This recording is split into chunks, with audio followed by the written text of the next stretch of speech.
அன்பார்ந்த தோழர்களே, என் உயிரின் உயிரான விடுதலை சிறுத்தைகளே, அனைவருக்கும் வணக்கம். நான் நலமுடன் இருக்கிறேன். என்றாலும் மாநாட்டில் வந்த சில தோழர்கள் விபத்திலே சிக்கி ஒரு சிலர் மருத்துவமனையில் சிகிச்சை பெற்று வருகிறார்கள் என்பது கவலை அளிக்கிறது. சென்னையிலிருந்து மாநாட்டுக்கு வந்த தோழர்கள், மாவட்ட செயலாளர் முகிலன் அவருடைய தலைமையில் வந்த தோழர்கள்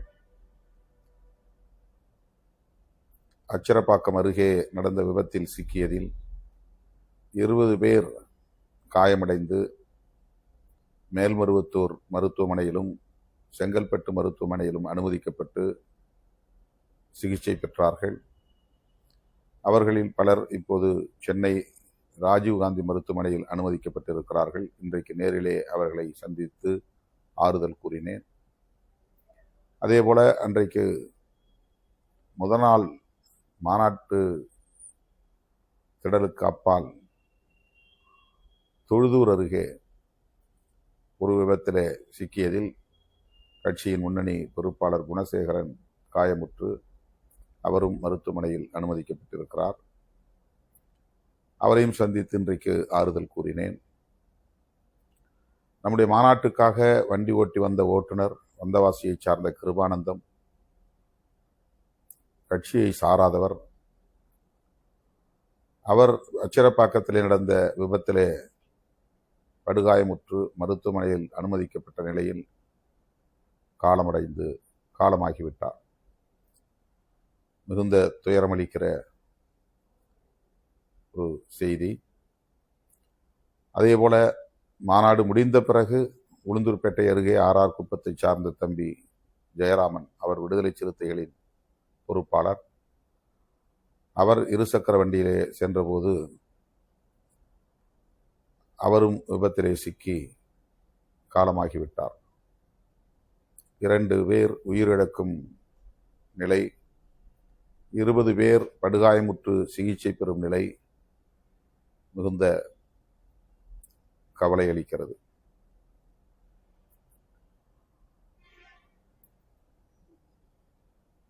மற்றபடி நாம் எதிர்பார்த்த அளவுக்கு மாநாடு மாபெரும் வெற்றியை பெற்றிருக்கிறது.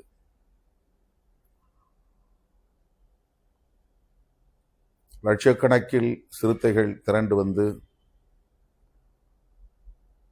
உரிய நேரத்தில் திடலுக்கு வந்து மாநாட்டை வெற்றி பெற செய்த அனைவருக்கும் என்னுடைய நன்றியை உரித்தாக்குகிறேன். எத்தனையோ பல மாநாடுகளை நாம் நடத்தியிருக்கிறோம். லட்சக்கணக்கில் சிறுத்தைகள் பங்கேற்ற மாநாடுகள், இதுவரையில் எந்த மாநாட்டிலும் இல்லாத அளவுக்கு இந்த முறை மேடையில் ஆயிரக்கணக்கான தோழர்கள் குவியும் நிலை ஏற்பட்டுவிட்டது. அதற்கு முக்கியமான 2 காரணங்களாக நான் பார்ப்பது, ஒன்று, புதிதாக நியமனம் செய்யப்பட்ட மாவட்ட செயலாளர்கள் மற்றும் மண்டல பொறுப்பாளர்கள் அனைவரையும் நான் மேடையில் அமர வைப்பது என்று பெரிய மேடையை கட்டமைத்தோம். அத்தனை பேரையும் மேடையில் அமர வைத்து பார்க்க வேண்டும் என்று நான் ஆசைப்பட்டேன். மேடை அமைப்பாளர் விஸ்வநாதன், தலைவர்கள் அமர்வதற்கு தனி மேடையும், மாவட்ட பொறுப்பாளர்கள் அமர்வதற்கு இருபக்கமும் தனித்தனி மேடைகளும் தான் முதலில் அமைத்தார்.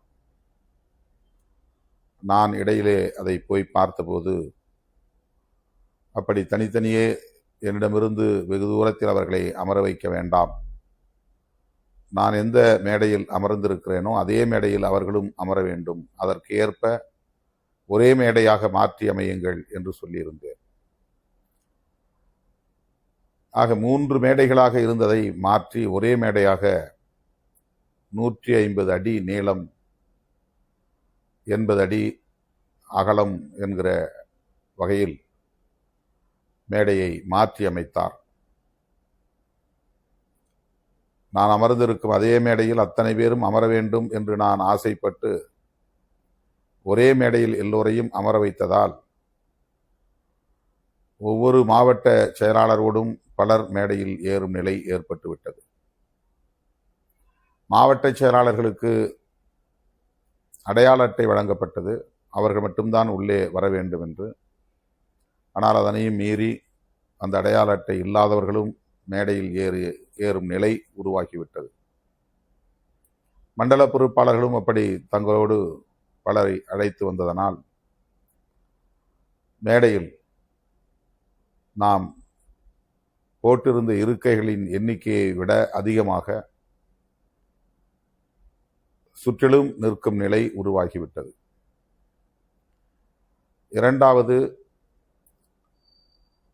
அந்த மாபெரும் திரளுக்கு இடையிலே நான் நடந்து சென்று சிறுத்தைகளை பார்த்து வணக்கம் சொல்லிவிட்டு கடைசியில் வைக்கப்பட்டிருந்த அம்பேத்கர் சிலைக்கு மாலை அணிவித்து வீர வணக்கம் செலுத்திவிட்டு மேடைக்கு வந்து அமர்வது என்று ஏற்பாடு செய்யப்பட்டிருந்த நிலையில்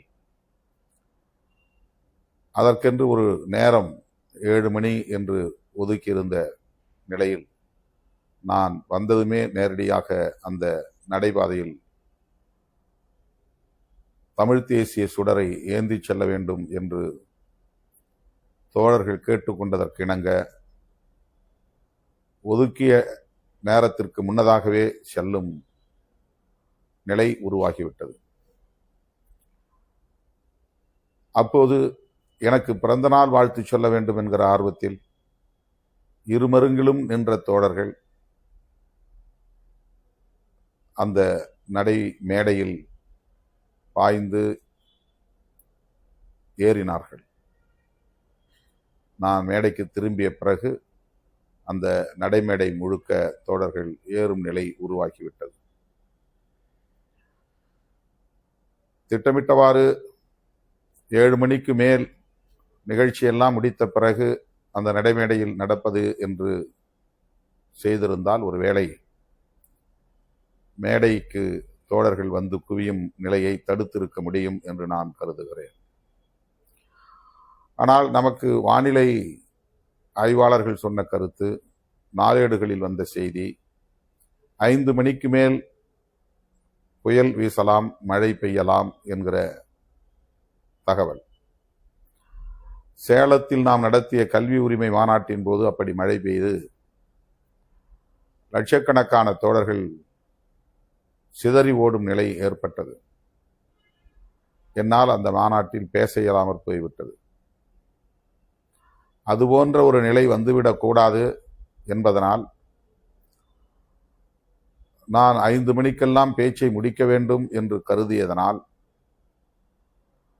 அந்த அவசரத்தை கையாள வேண்டி வந்தது. இல்லை என்றால் பொறுமையாக மேடையில் நிகழ்ச்சிகளை எல்லாம் முடித்த பிறகு நான் அந்த நடைமேடைக்கு வந்திருப்பேன். ஆக இந்த நடைமேடையை அமைத்ததும் ஒதுக்கியபடி, அதாவது திட்டமிட்டபடி அந்த நேரத்தில் நடைமேடைக்கு வருவதற்கு பதிலாக சற்று முன்னதாகவே வந்ததும் தொண்டர்கள் எனக்கு பிறந்த நாள் வாழ்த்து சொல்ல வேண்டும் என்கிற ஆர்வத்தில் மேடையை நோக்கி வரும் நிலை ஏற்பட்டதாக நான் கருதுகிறேன். மூன்றாவது, இசை நிகழ்ச்சி நடத்துவதற்கென்று தனியே நாம் ஒரு மேடையை அமைத்திருந்தோம். ஆனால் 1 மணிக்கு நண்பகல் வேளையில் அந்த நிகழ்ச்சி அங்கே தொடங்கச் சொல்லி நாம் வற்புறுத்தினோம். அது தவறு. அங்கே தனியே ஒரு மேடை போட்டிருந்தாலும் கூட நிழல் கொட்டகையாக அது அமைக்கப்படவில்லை, மேற்கூரை அமைக்கப்படவில்லை. எனவே இசை நிகழ்ச்சியை நடத்திய தோழர்கள் இந்த மேடையிலேயே அமர்ந்து நிகழ்ச்சியை நடத்தும் நிலை உருவாகிவிட்டது. ஆக அவர்களோடு வந்தவர்கள் அந்த நிகழ்ச்சியை ஒட்டி மேடையை பெரும்பகுதியை ஆக்கிரமிக்கும் நிலை உருவாகிவிட்டது. இந்த காரணங்களால் இதுவரையில் நம்முடைய மேடைகளில் ஏற்படாத ஒரு நெரிசல் இந்த முறை ஏற்பட்டுவிட்டது. இத்தனை மாநாடுகளையும் வெல்லக்கூடிய வகையில் பல மடங்கு சிறுத்தைகள் திரண்டிருந்தார்கள் என்பதும் முக்கியமான ஒரு காரணம். 5 மணிக்கு மேல் மழை வந்துவிடும் என்று நான் சொல்லி அத்தனை பேரும் 1 மணிக்குள்ளாக வந்து சேர வேண்டும் என்று கேட்டுக்கொண்டதன் அடிப்படையில் எல்லா மாவட்டங்களில் இருந்தும் சற்று முன்னதாகவே மாநாட்டு திடலுக்கு வந்து சேர்ந்தார்கள். வழக்கமாக அருகே இருப்பவர்கள் சற்று தாமதமாக வருவார்கள், நெடுந்தூரத்தில் இருப்பவர்கள் சற்று முன்னதாகவே வருவார்கள். ஆக வருபவர்கள் கலைந்து போவதும் புதிதாக வருபவர்கள் அந்த இருக்கைகளில் அமர்வதும் என்று கடந்த காலங்களில் மாநாடுகளில் வருவதும் போவதுமாக மாநாட்டு அரங்கை நிரப்பிக்கொண்டே இருப்பார்கள். ஆனால் இந்த முறை அத்தனை பேரும் ஒரே நேரத்தில் மாநாட்டு திடலுக்குள் நுழையும் நிலை ஏற்பட்டுவிட்டது. ஆகவே பிறந்த நாள் அன்றைக்கு இந்த மாநாட்டை நடத்தியதும் அத்தனை பேரையும் 1000க்கும் மேற்பட்டவர்கள் அமரும் வகையிலான மேடையை அமைத்ததும் அந்த மேடையை இணைக்கக்கூடிய நடைமேடையை உருவாக்கியதும் இசை நிகழ்ச்சியை அதற்கென்று போடப்பட்ட மேடையில் நடத்தாமல் இந்த மேடையிலேயே நடத்தியதும் மேடையில் எதிர்பார்த்த அளவை விட தோழர்கள் வந்து குவியும் நிலை ஏற்பட்டுவிட்டது. தீர்மானங்களை படிக்க இயலவில்லை, யாரும் உரையாற்ற இயலவில்லை. கரூரில் நடந்தது போல் இங்கு நடந்துவிடக் கூடாது, மக்களை பாதுகாப்பாக வீட்டுக்கு அனுப்பி வைக்க வேண்டும், நெரிசலில் சிக்கி உயிரிழக்கும் நிலை உருவாகிவிடக்கூடாது என்கிற பதற்றமும் எனக்குள் இருந்தது. எனவே ஓரிரு நிமிடங்களில் நான் உரையை நிறைவு செய்து அனைவரும் பாதுகாப்பாக திரும்பிச் செல்லுங்கள் என்று கேட்டுக்கொண்டேன். இன்னும் சில நிமிடங்கள் நான் பேசிக்கொண்டே இருந்திருந்தால் அந்த நெரிசல் எந்த அளவுக்கு போயிருக்கும் என்று கற்பனை கூட செய்து பார்க்க முடியாது. அந்த அளவுக்கு கடல் அலை வீசுவது போல் தோழர்கள் ஒருவரை ஒருவர் தாங்கி பிடித்து தற்காத்து கொள்ளும் போராட்டத்தில் தான் இருந்தார்கள் என்பதை நேரில் பார்த்தவர்கள் உணர முடியும்.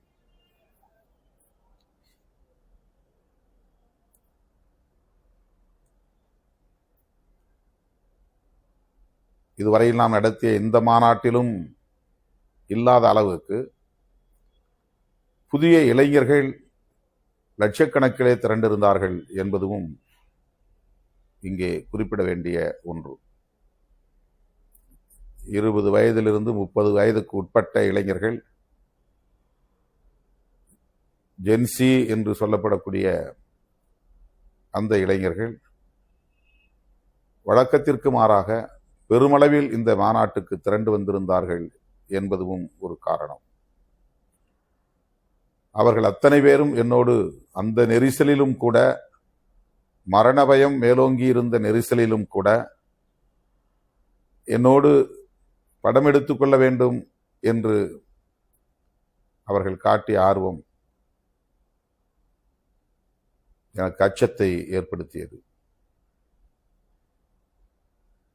பாதுகாப்பாக திரும்பி செல்லுங்கள் என்று ஒவ்வொருவரையும் நான் அந்த நெரிசலிலும் கேட்டுக்கொண்டேன்.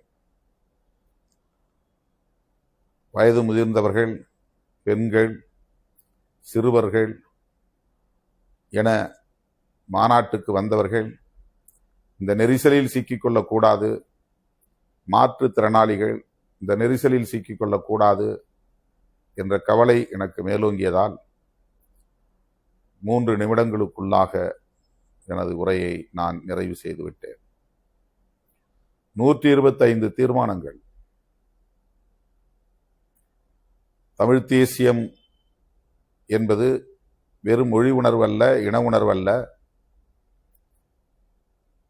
அது ஒரு பேரினத்தின் நெடிய வரலாறு. அந்த தேசிய இனத்தின் தனித்துவத்தை பாதுகாக்க வேண்டிய பொறுப்பு தமிழ் தேசியம் என்கிற கோட்பாட்டில் இருந்துதான் வலிமை பெற முடியும்.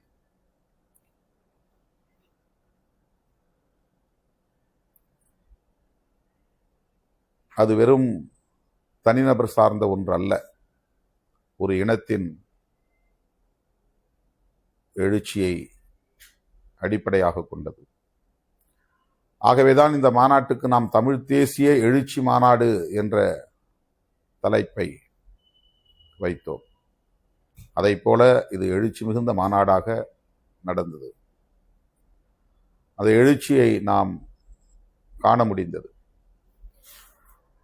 சாதி ஒழிப்பு, மதச்சார்பின்மை, மாநில சுயாட்சி, அகில இந்திய அளவில் தேசிய இனங்களின் ஐக்கியம் ஆகியவற்றை தமிழ் தேசியமாக வளர்த்தெடுக்க வேண்டும், வலிமையுறை செய்ய வேண்டும் என்கிற அடிப்படையில்தான் இந்த மாநாட்டை நாம் ஒருங்கிணைத்தோம். பிற மொழியின் மீதோ பிற இனத்தின் மீதோ வெறுப்பை உமிழ்வது அல்ல தமிழ் தேசியம். பிற மொழி பேசும் தேசிய இனங்களோடு ஐக்கியத்தை கட்டி எழுப்புவதன் மூலம், ஒற்றுமையை உருவாக்குவதன் மூலம் உண்மையான கூட்டாட்சி புதுதில்லியிலே அமைக்க முடியும், அப்படி அமைய வேண்டும் என்கிற அடிப்படையில்தான் தமிழ் தேசியம் வலுப்பெற வேண்டும் என்று விடுதலை சிறுத்தைகள் கட்சி விரும்புகிறது, நம்புகிறது. ஆகவே தமிழ் தேசிய இனத்திற்கு பிற தேசிய இனங்களை பகையாக நிறுத்தாமல், இந்தி பேசக்கூடிய மக்களையும் இந்தி தேசிய இனத்தையும் கூட அந்த இனத்தை சார்ந்த உழைக்கும் மக்களின் உறவை நல்லிணக்கமான உறவாக பேண வேண்டும் என்பதை தேசிய இனங்களின் ஐக்கியத்தில் நாம் முன்வைக்கிறோம். ஆகவே தமிழ் பேசும் தமிழ் தேசிய இனம், இந்தி பேசும் இந்தி தேசிய இனம் என்று இந்தியாவில் உள்ள அனைத்து தேசிய இனங்களும் தங்களுக்கான மாநில உரிமைகளை பாதுகாத்துக் கொள்வது, அத்துடன் தேசிய இனங்களின் ஐக்கியத்தை கட்டி எழுப்புவது, அதன் அடிப்படையில் அரசமைப்பு சட்டம் முன்மொழியக்கூடிய கூட்டாட்சி அரசு முறையை புதுதில்லியிலே நிறுவுவது என்பதுதான் தமிழ் தேசியத்தின், விடுதலை சிறுத்தைகள் முன்வைக்கும் தமிழ் தேசியத்தின் அடிப்படை என்பதை உணர்த்துவதற்காகத்தான் இந்த மாநாடு. பாரதிய ஜனதாவும் RSSம் மதவழி தேசியத்தை முன்வைக்கிற நிலையில் அதற்கு மாற்று இன்னொரு மதவழி தேசியம் இல்லை, அதற்கு மாற்று மொழிவழி தேசியம்தான். ஒரே நாடு ஒரே ஆட்சி என்கிற முறையில் மாநில அரசுகளே எதிர்காலத்தில் இருக்கக்கூடாது, மாநில கட்சிகள் இருக்கக்கூடாது, மாநிலம் சார்ந்த உணர்வுகள் வலிமை பெற்றுவிடக்கூடாது என்று சங் பரிவார்கள் திட்டம் போட்டு செயல்பட்டு வருகிறார்கள். அவர்களின் இறுதி இலக்கு இந்த மண்ணில் ஒரே மதம்தான் இருக்க வேண்டும், ஒரே கலாச்சாரம்தான் இருக்க வேண்டும், ஒரே கட்சிதான் இருக்க வேண்டும், ஒரே அரசுதான் இருக்க வேண்டும், அது புதுதில்லியில் இருக்கிற அரசு, ஒன்றிய அரசு என்று அனைத்தையும் ஓர்மைத்துவம் செய்கிற, அதாவது பன்மைத்துவத்தை சிதைக்கிற ஒரு செயல் திட்டத்தை வரையறுத்துக் கொண்டு அவர்கள் செயல்படுகிறார்கள். எனவே பாரதிய ஜனதா முன்வைக்கக்கூடிய RSS உள்ளிட்ட சங் பரிவார்கள் கட்டியமைக்க விரும்புகிற அந்த தேசியவாதத்தை எதிர்த்து மொழிவழி தேசியவாதத்தை உயர்த்தி பிடிக்க வேண்டும். அது ஒரு மாநிலம் மட்டுமே செய்தால் முடியாது. இந்தியா முழுவதும் உள்ள அனைத்து மாநிலங்களும் இந்த கருத்தில் ஒருங்கிணைய வேண்டும். தமிழ் தேசியம் என்பதைப் போல தெலுங்கு தேசியம், மலையாள தேசியம், கன்னட தேசியம், மராட்டிய தேசியம், இந்தி தேசியம் என்று இங்கே மாநில அல்லது மொழிவாரி தேசியம் வலுப்பெற வேண்டும். இந்த தேசிய இனங்களுக்கு இடையிலான ஐக்கியம், ஒன்றிய கூட்டாட்சியை உருவாக்க வேண்டும். ஒரு இனம் நாட்டை ஆளுவது அல்லது ஒரு மதம் நாட்டை ஆளுவது, ஒரு கட்சி நாட்டை ஆளுவது பாசிசத்தை மேலும் வலுப்பெறச் செய்துவிடும். எனவே தமிழ்த் தேசியம் என்பது நம்முடைய தாய்மொழி என்கிற அடிப்படையில் அதன் மீது பற்றுக்கொள்வது, அதன் அடிப்படையில் தமிழர்கள் என்ற உணர்வை பெறுவது மட்டுமல்ல, அதனை தாண்டி நமக்கான பாரம்பரியத்தை பாதுகாப்பது, தனித்தன்மையை பாதுகாப்பது, வரலாற்றை பாதுகாப்பது, கலாச்சாரத்தை பாதுகாப்பது, இதற்கெல்லாம் தேவை அதிகாரம். அதிகாரம் டெல்லியில் மட்டும் இருக்கக்கூடாது, சென்னையிலும் இருக்க வேண்டும், பெங்களூரிலும் இருக்க வேண்டும், ஹைதராபாத்திலும் இருக்க வேண்டும், திருவனந்தபுரத்திலும் இருக்க வேண்டும். அந்த அதிகாரம் கிடைக்க வேண்டுமானால் மாநில சுயாட்சி இங்கே வென்றெடுக்கப்பட வேண்டும். ஆகவேதான் விடுதலை சிறுத்தைகள் கட்சி மாநில அரசுகளுக்கு முழு அதிகாரத்தை வழங்கக்கூடிய வகையில் மாநில சுயாட்சியை மீண்டும் மீண்டும் வலியுறுத்துகிறது. ஏற்கனவே மாநில சுயாட்சி மாநாட்டை நாம் நடத்தியிருக்கிறோம். அதே போல தமிழர் இறையாண்மை மாநாட்டை நாம் நடத்தியிருக்கிறோம். தமிழீழ அங்கீகார மாநாட்டை நாம் நடத்தியிருக்கிறோம். இந்த மாநாடுகள் எல்லாம் சொல்லும் செய்தி, மொழிவழி தேசியம் மிகவும் இன்றியமையாத ஒரு தேவை என்பதாகும். ஆகவே நாம் பேசுகிற தமிழ் தேசியம் நம்மோடு இணக்கமாக இருக்க வேண்டிய பிறமொழி தேசிய இனங்களை பகைத்துக் கொள்வதற்காக அல்ல, அவர்கள் மீது வெறுப்பை உமிழ்வதற்காக அல்ல, அவர்களை இந்த அரசியலுக்கு உட்படுத்தி அவர்களையும் மொழிவழி தேசியவாத சக்திகளாக வளர்த்தெடுத்து அதன் அடிப்படையில் எதிர்காலத்தில் தேசிய இனங்களின் ஐக்கியத்தை கட்டி எழுப்புவது என்பதாகத்தான் இருக்க வேண்டும். அந்த அடிப்படையில் நாம் உருவாக்கிய களம்தான் தமிழ் தேசிய எழுச்சி மாநாடு என்கிற களமாகும். இந்த செய்திகளை நான் விரிவாக பேச வேண்டும் என்ற வேட்கையோடு மாநாட்டு திடலுக்கு வந்தேன். ஆனால் மேடை நம்முடைய எதிர்பார்ப்பை மீறி ஆயிரக்கணக்கான தோழர்கள் குவியும் நிலை ஏற்பட்டு மாநாட்டை தொடர்ந்து நடத்த இயலாமற் போய்விட்டது என்பது கவலை அளிக்கிறது. என்றாலும் கூட நம்முடைய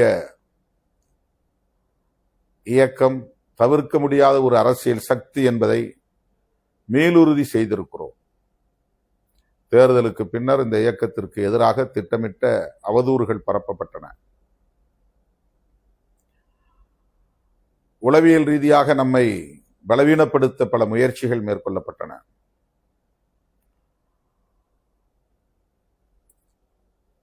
திரு விஜய் அவர்களின் வரவுக்கு பிறகு பல கட்சிகள் தங்களுடைய சொந்த வாக்கு வங்கியை, காலம் காலமாக நிலையான வாக்கு வங்கியை பெற்றிருந்த நிலையில் அதனையே இழக்கும் நிலை ஏற்பட்டிருக்கிறது. விடுதலை சிறுத்தைகளை பொறுத்தவரையில் போட்டியிட்ட இடங்களின் எண்ணிக்கையில் நாம் கூடுதலாக வெற்றி பெற இயலவில்லை என்றாலும் கூட நம்முடைய சக்தி என்பது அப்படியே நிலைத்திருக்கிறது, அதைவிட கூடுதலாக வலிமை பெற்றிருக்கிறது என்பதுதான் நாம் உணர்ந்து கொள்ள வேண்டிய அரசியல் உண்மை. இது பலருக்கு கசப்பாக இருக்கலாம், ஆனால் அதுதான் உண்மை. அதை உணர்த்திய மாநாடுதான் இந்த மாநாடு.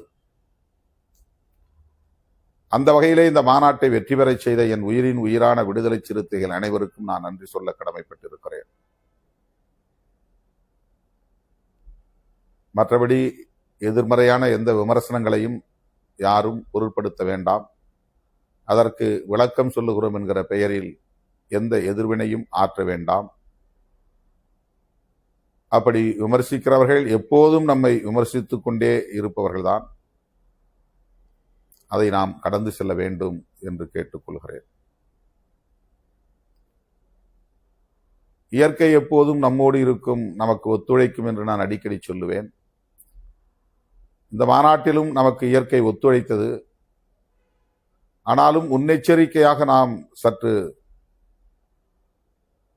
நேரத்தே இந்த நிகழ்ச்சியை தொடங்கி நேரத்தே முடிக்க வேண்டும் என்று எண்ணினோம். அவ்வளவுதான். 6 மணிக்கு தொடங்கி 10 மணிக்கு முடிக்கலாம் என்று நாம் திட்டமிட்டிருந்தோம். ஒருவேளை பெருந்திரள், கட்டுக்கடங்காத திரள், ஜென்சி தலைமுறையினர் பங்கேற்ற மாபெரும் திரள் அந்த இரவு வேளையில் வந்து குவிந்து அவர்கள் வெளியேற முடியாமல் போனால் அதனால் நெரிசல் ஏற்பட்டு சிக்கல் எழுந்தால் என்கிற கவலையும் இருந்தது. எனவேதான் மழைக்காக மட்டுமில்லை, இரவு வேளையில் நீண்ட நேரம் கூட்டத்தை நாம் ஒரு இடத்திலே முடக்கி போடக்கூடாது, அவர்களை நேரத்தே முடித்து வீட்டுக்கு அனுப்ப வேண்டும் என்கிற ஒரு நோக்கமும் எனக்குள்ளே இருந்தது. அந்த திடலுக்கு வந்தவர்கள் 50% பேர் தான். அதை போல 50% மேலானவர்கள் உளுந்தூர்பேட்டைக்கே நெருங்க முடியவில்லை என்பதுதான் விசாரணையில் தெரிய வருகிறது. காவல்துறையினர் உளுந்தூர்பேட்டைக்குள் நுழைகிற பகுதிகளில் நாலாபுரத்திலிருந்தும், தென் மாவட்டங்களில் இருந்து வருகிற தோழர்கள், மேற்கு மாவட்டங்களில் இருந்து வருகிற தோழர்கள், டெல்டா மாவட்டங்களில் இருந்து வருகிற தோழர்கள், சென்னையில் இருந்து வருகிற தோழர்கள், அவ்வளவு பேரும் மாநாட்டு திடலுக்கு வந்து சேர முடியவில்லை. ஆங்காங்கே காவல்துறையினர் தடுத்து நிறுத்திவிட்டார்கள்.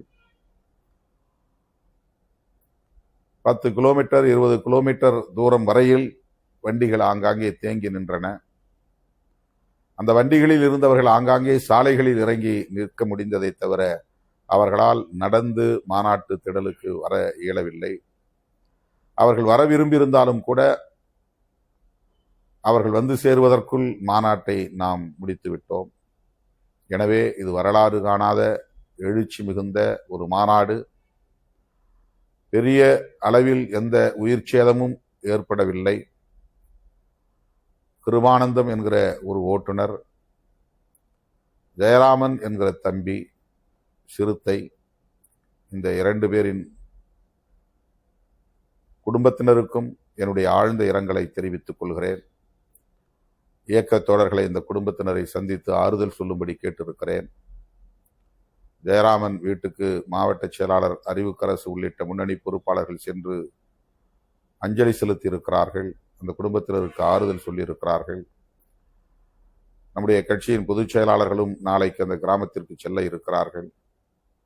அதேபோல வந்தவாசியை சார்ந்த விடுதலை சிறுத்தைகள், நமக்காக வண்டி ஓட்ட வந்த ஒரு ஓட்டுநர் விபத்திலே சிக்கி உயிரிழந்த நிலையில் அவருடைய குடும்பத்தினரை சந்தித்து ஆறுதல் சொல்லும்படி கேட்டிருக்கிறேன். அனைவரும் பாதுகாப்பாக வீடு திரும்பியதில் மகிழ்ச்சி. நாம் அந்த கூட்டத்தில் கிடைத்த அந்த வாய்ப்பில் நாம் எதிர்காலத்தில் என்னவாக இருக்க வேண்டும் என்பதை பதிவு செய்தேன். இதுவரை ஆளும் கட்சிகளோடு பயணித்தோம், இனி ஆளும் கட்சியாக பரிணமிப்போம் என்று கூறினேன். நமது அடுத்த இலக்கு விடுதலை சிறுத்தைகள் கட்சி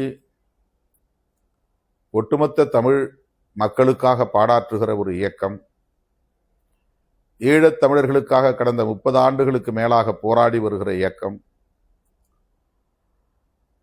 அண்ணன் மேதகு பிரபாகரன் அவர்களின் வாழ்த்துக்களை பெற்ற ஒரு பேர் இயக்கம். இந்த மாநாட்டு திடலில் அண்ணன் பிரபாகரன் அவர்களின் வெட்டுருவத்தை நாம் பிரமாண்டமான முறையில் நிறுவியிருந்தோம். தோழர் தமிழரசன் அவர்களின் இந்த மாநாட்டு திடலில் நாம் நினைவு கூர்ந்து அவருக்கு வீர வணக்கம் செலுத்தவும் எண்ணியிருந்தோம். தமிழீழ விடுதலைக்காக ஒரு மாபெரும் சகாப்தத்தை படைத்த அண்ணன் மேதகு பிரபாகரன் அவர்களை நெஞ்சிலே சுமந்து தமிழ் தேசிய அரசியலை நாம் முன்னெடுக்கும் அதே வேளையில் தமிழ்நாட்டில் தமிழ் தேசியம் முகிழ வேண்டும் என்கிற வகையில் தன் உயிரை ஈகம் செய்தவர் தோழர் தமிழரசன். ஆயிரக்கணக்கான பிள்ளைகளுக்கு நான் தமிழரசன் என்று பெயர் சூட்டியது அவருடைய நினைவாகத்தான். பானைக்கு வாக்களிக்க கூடாது என்று தலித் மக்கள் மீது தாக்குதல் நடத்திய பிற்போக்குவாதிகள் இன்னும் இருக்கத்தான் செய்கிறார்கள். அப்படிப்பட்ட நிலையில் அந்த மண்ணில் தோன்றிய ஒரு புரட்சியாளர் தான் தோழர் தமிழரசன். அவர் எடுத்த நிலைப்பாடும் அவர் கையாண்ட வழிமுறையும் ஏற்புடையதாக இல்லாமல் இருக்கலாம். ஆனால் தமிழ் தேசியம் என்கிற கருத்தியலுக்கு தன்னை ஒப்படைத்துக் கொண்டவர். ஆக அவரையும் நினைந்து அவரை பற்றி மேடையில் உரையாற்ற வேண்டும் என்கிற வேட்கையோடு நான் வந்திருந்தேன். மேதகு பிரபாகரன் அவர்களுடைய தமிழீழ விடுதலை தமிழ் தேசியத்திற்கு எவ்வளவு பெரிய ஒரு வலிமையை உருவாக்கி இருக்கிறது என்பதை நாம் அறிவோம். தமிழீழத்தை வென்றெடுக்க முடியவில்லை என்றாலும் கூட தமிழ் தேசிய அரசியலுக்கு அது பெரும் வலிமையை கூட்டியிருக்கிறது. இந்த மாநாட்டில் நாம் 125 தீர்மானங்களை நிறைவேற்ற முன்மொழிந்தோம். ஒவ்வொன்றாக படிப்பதற்கு 20 பேரை தேர்வு செய்திருந்தோம். ஆனால் அவ்வாறு படிக்க இயலவில்லை. அதிலே சில தீர்மானங்களை மட்டும் நான் படித்தேன். அதிலே ஒன்று தமிழ் ஈழம்தான் ஈழச் சிக்கலுக்கான ஒரே தீர்வு என்பதையும் பொதுஜன வாக்கெடுப்பை நடத்த சர்வதேச சமூகம் ஒத்துழைக்க வேண்டும் என்பதையும் குறிப்பிட்டிருந்தோம்.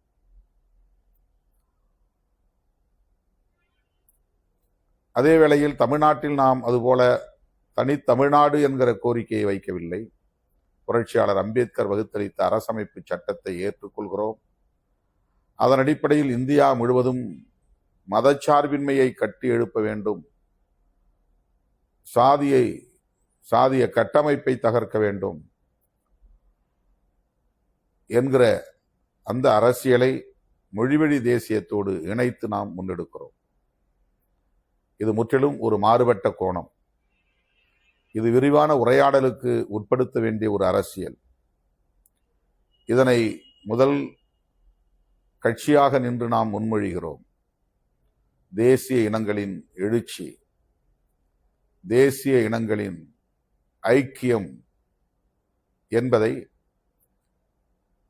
தேசிய அளவில் கட்டமைக்க வேண்டும் என்பதை ஒரு கனவு திட்டமாக நாம் முன்வைக்கிறோம்.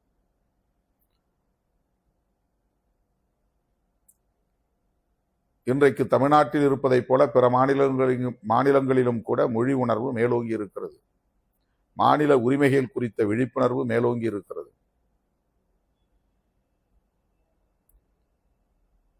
இந்தி பேசக்கூடியவர்கள் பெரும்பான்மையாக இருக்கிறார்கள் என்று சொல்லுவது ஒரு மாயை. வட இந்திய மாநிலங்களில் மைதிலி, போஜ்புரி, கடுவாலி இப்படி பல மொழிகள் இருக்கின்றன. அந்த மொழிகளையெல்லாம் அழித்துவிட்டு அவர்கள் அத்தனை பேரையும் இந்தி வாலாக்களாக மாற்றிக் கொண்டிருக்கிறது சங் பரிவார் அமைப்புகள். அவர்களையெல்லாம் இந்தியை தாய்மொழியாக கொண்டவர்கள் என்று இவர்கள் கட்டாயப்படுத்தி இணைக்கிறார்கள். அவர்களுக்கு இந்தி பேசத் தெரியும், ஆனால் அவர்களுடைய தாய்மொழி வேறு. மைதிலி என்பது இந்தியோடு கூடிய ஒரு மொழி அல்ல. இந்தி வேறு, மைதிலி என்கிற மொழி வேறு, போஜ்புரி என்பது வேறு, கடுவாலி என்பது வேறு, ராஜஸ்தானி என்பது ஒரு தனி மொழி,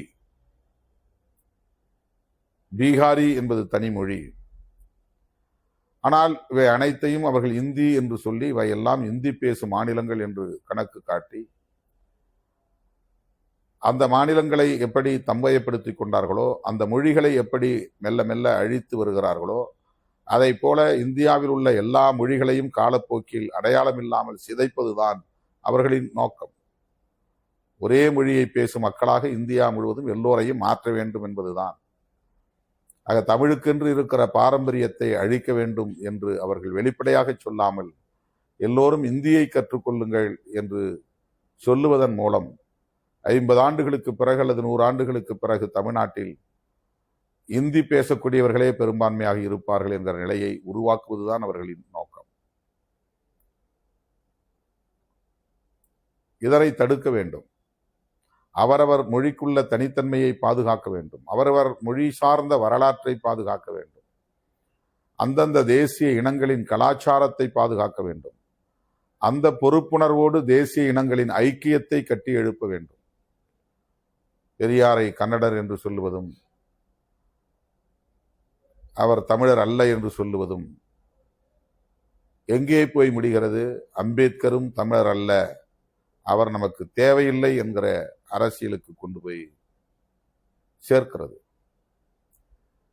அது மொழி தூய்மைவாதம், இன தூய்மைவாதம் என்கிற பாசிசத்தை நோக்கி நகர்கிறது. இந்த தூய்மைவாதம் பாசிசத்திற்கு இடம் கொடுக்கும் என்பதை நாம் சுட்டிக்காட்டுகிறோம். தனித்தன்மையை பாதுகாப்பது என்பது வேறு, தூய்மைவாதத்தை உயர்த்தி பிடிப்பது என்பது வேறு. நம்முடைய பாரம்பரியத்தை, வரலாற்றை பாதுகாக்க வேண்டும் என்பது வேறு, அதற்காக பிற மொழியை, பிற இனத்தை வெறுப்பது என்பது வேறு. சங் பரிவார்கள் இந்துக்களாக இரு என்று சொல்லுவது பிரச்சனை இல்லை. ஆனால் முஸ்லிம்களுக்கு எதிரான வெறுப்பையும் கிறிஸ்தவர்களுக்கு எதிரான வெறுப்பையும் விதைப்பதுதான் ஆபத்து என்று நாம் சொல்லுகிறோம். இந்துக்களாக மக்கள் இயல்பாக உணர்கிறார்கள், அது மதிக்கப்பட வேண்டும். அதனால்தான் நான் பேசும்போது சொல்லுவேன், இந்து இசம் என்பது வேறு, இந்துத்துவா என்பது வேறு என்று சொல்லுவேன். RSSும் பிஜேபியும் முன்வைக்கிற கோட்பாடு இந்துத்துவா, அது வெறுப்பு அரசியலை அடிப்படையாக கொண்டது. இஸ்லாமியர்களையும் கிறிஸ்தவர்களையும் பகையாக நிறுத்துவது, பாபர் மசூதியைப் போல மசூதிகளை எல்லாம் இடிக்க வேண்டும் என்று சொல்லுவது, இந்தியாவின் பெயரை மாற்ற விரும்புவது, ஒரே மதம் ஒரே கலாச்சாரம் என்கிற கோட்பாட்டை நிலைநாட்ட துடிப்பது, இதுவெல்லாம் இந்து இசத்தில் வராது, ஆன்மீக நம்பிக்கையில் வராது, இந்து கலாச்சாரத்தில் வராது. அது மக்கள் உணர்வு, அது வேறு. இது ஒரு கட்சியின் செயல் திட்டம், இது வேறு. ஆகவே மதத்தின் அடிப்படையில் வெறுப்பை உமிழ்வது எப்படி தப்போ தவறோ, அதைப்போல் மொழியின் அடிப்படையிலும் வெறுப்பை உமிழ்வது கூடாது, அது பாசிசத்தை நோக்கி செல்லும் என்கிற அரசியலை விடுதலை சிறுத்தைகள் கட்சி தமிழ் தேசிய அரசியலின் ஒரு அங்கமாக முன்வைக்கிறது.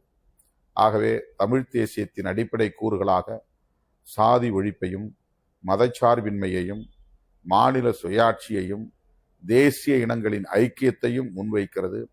இதனை சொல்லும் ஒரு மகத்தான களம்தான் நாம் உருவாக்கிய தமிழ் தேசிய எழுச்சி மாநாட்டு களம். இந்த செய்திகளை சொல்லுவதற்காக தமிழ்நாடு முழுவதும் மாநாட்டு தீர்மானங்களை விளக்கி பொதுக்கூட்டங்களை நடத்துவது என்று நாம் முடிவெடுத்திருக்கிறோம். மண்டல வாரியாக நடக்கிற கூட்டங்களில்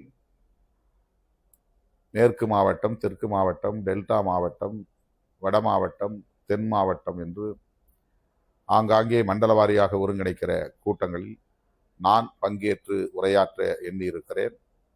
தேதி பின்னர் அறிவிக்கப்படும்.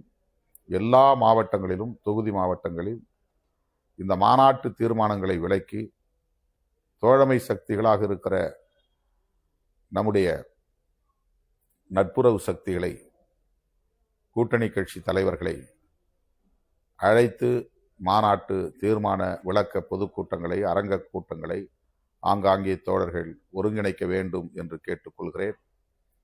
கடைசியாக ஒரு வேண்டுகோள், மாநாட்டுக்கென்று நீங்கள் அளிக்க வேண்டிய நிதியை தலைமைக்கு வந்து ஒப்படைக்க வேண்டும். பெருமளவில் பாக்கி நிற்கிறது. அதை நாம் ஈடு செய்வதற்கு வேறு வழி இல்லை.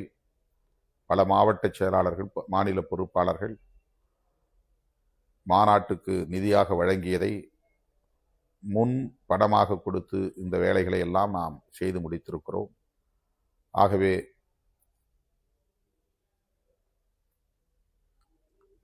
கேட்டுக்கொண்டதற்கு இணங்க ஏற்கனவே அறிவித்தபடி மாவட்ட நிர்வாகம், மாநில பொறுப்பாளர்கள் மாநாட்டுக்கான நிதியை வழங்க வேண்டும். அந்த QR கோட் மூலமாகவும் வழங்கலாம். தலைமைக்கு வந்து மாநில பொருளாளர் பாலாஜி அவர்களிடத்தில் ஒப்படைக்கலாம். அதை இந்த வாரத்திலேயே செய்ய வேண்டும் என்கிற வேண்டுகோளையும் வைத்து மாநாட்டுக்கு மிகப்பெரிய அளவில் விளம்பரம் செய்து, வண்டி வாகனங்களை ஏற்பாடு செய்து, அனைவருக்கும் உணவு போன்ற இன்றியமையாத தேவைகளையும் ஏற்பாடு செய்து, மாநாட்டு திடலுக்கு வருகை தந்து மாநாட்டை வெற்றி பெற செய்த லட்சக்கணக்கான விடுதலை சிறுத்தைகள் அனைவருக்கும் என்னுடைய நெஞ்சார்ந்த நன்றியை உரித்தாக்குகிறேன். நிறைவாக என்னுடைய பிறந்த நாளை ஒட்டி எனக்கு வாழ்த்துக்களை தெரிவித்த தலைவர்கள், தோழமை சக்திகள் அனைவருக்கும் நான் நன்றி சொல்ல கடமைப்பட்டிருக்கிறேன். தொலைபேசி வாயிலாகவும் சமூக ஊடகங்களின் வாயிலாகவும் எனக்கு வாழ்த்துக்களை தெரிவித்த தலைவர்கள் திரு ராகுல் காந்தி, நம்முடைய முதல்வர் திரு ஜோசப் விஜய், மேனாள் முதல்வர் அண்ணன் தளபதி மு.க. ஸ்டாலின், கம்யூனிஸ்ட் மார்க்சிஸ்ட் கட்சியினுடைய தலைவர் தோழர் பே. சண்முகம், மார்க்சிஸ்ட் கட்சியினுடைய முன்னாள் மாநில செயலாளர் தோழர் கே. பாலகிருஷ்ணன், இந்திய கம்யூனிஸ்ட் கட்சியின் மாநில செயலாளர் தோழர் வீரபாண்டியன், சூப்பர் ஸ்டார் ரஜினிகாந்த், அண்ணன் முன்னாள் மாநில செயலாளர் CPI முத்தரசன், இனமுரசு அண்ணன் சத்யராஜ், மக்களவை உறுப்பினர் கவிஞர் கனிமொழி கருணாநிதி, மாண்புமிகு அமைச்சர் தம்பி Aadhav Arjuna, we the leader அமைப்பின் தலைவர் அன்பு சகோதரர் அண்ணாமலை, நாம் தமிழர் கட்சியின் தலைமை ஒருங்கிணைப்பாளர் அன்பு இளவல் செந்தமிழன் சீமான், உலகநாயகன் மக்கள் நீதி மையத்தின் நிறுவனர் மாநிலங்களவை உறுப்பினர் அண்ணன் கமல்ஹாசன், அன்பு இளவல் புரட்சி இயக்குனர் ப. ரஞ்சித், காங்கிரஸ் கட்சியை சார்ந்த நாடாளுமன்ற உறுப்பினர் சகோதரி ஜோதிமணி, மாண்புமிகு அமைச்சர் காங்கிரஸ் வேறு இயக்கத்தை சார்ந்த அண்ணன் விஸ்வநாதன்,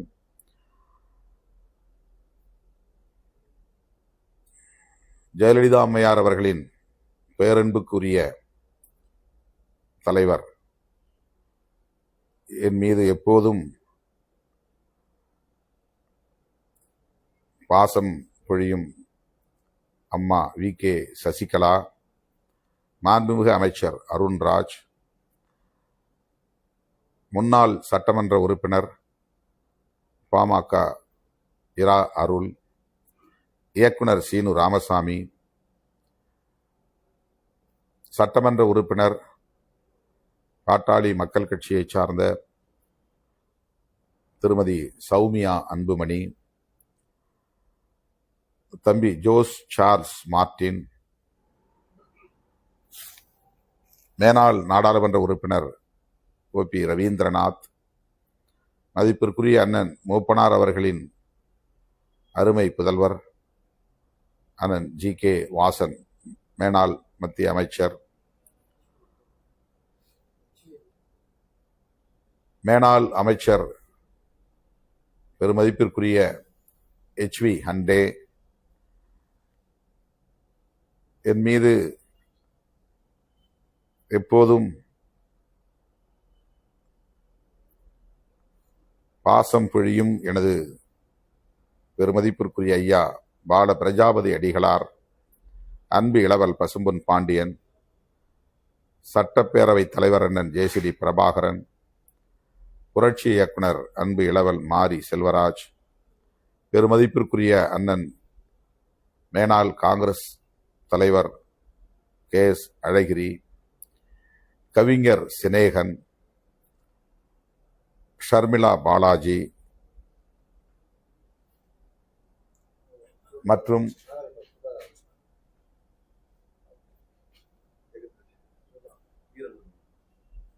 திராவிடர் கழகத்தின் தலைவர், தமிழர் தலைவர் ஐயா ஆசிரியர் வீரமணி, அண்ணன் MRK பன்னீர்செல்வம், அண்ணன் சேகர் பாபு, காங்கிரஸ் தமிழ்நாடு தலைவர் மதிப்பிற்குரிய நாடாளுமன்ற உறுப்பினர் அன்பு இளவல் மாணிக் தாகூர்,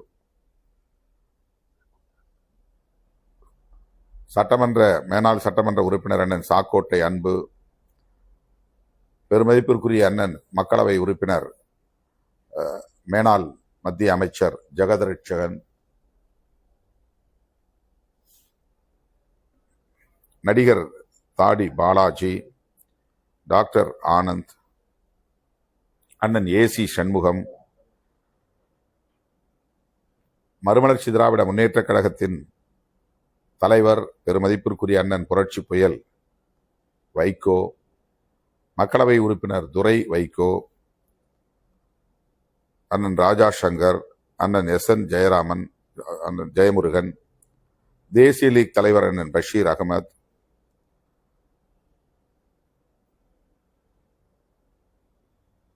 திரு சரவணன், தொழிலதிபர் ராஜன்,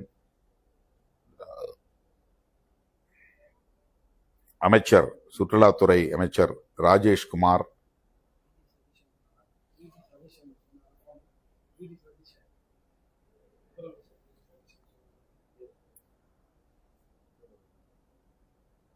மே 17 இயக்கத்தினுடைய தலைவர் அன்பு இளவல் திருமுருகன் காந்தி உள்ளிட்ட அனைவருக்கும் என்னுடைய நெஞ்சார்ந்த நன்றியை தெரிவித்துக் கொள்கிறேன். பெயர்கள் விடுபட்டு இருந்தால் பொறுத்தருள வேண்டுகிறேன். அத்தனை பேருக்கும் என்னுடைய நெஞ்சார்ந்த நன்றி.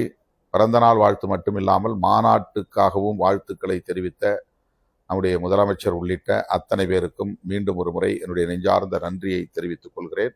உங்களின் நல்வாழ்த்துக்களோடு எமது இந்த அரசியல் பயணம் வெற்றிகரமாக அமையும். அனைவருக்கும்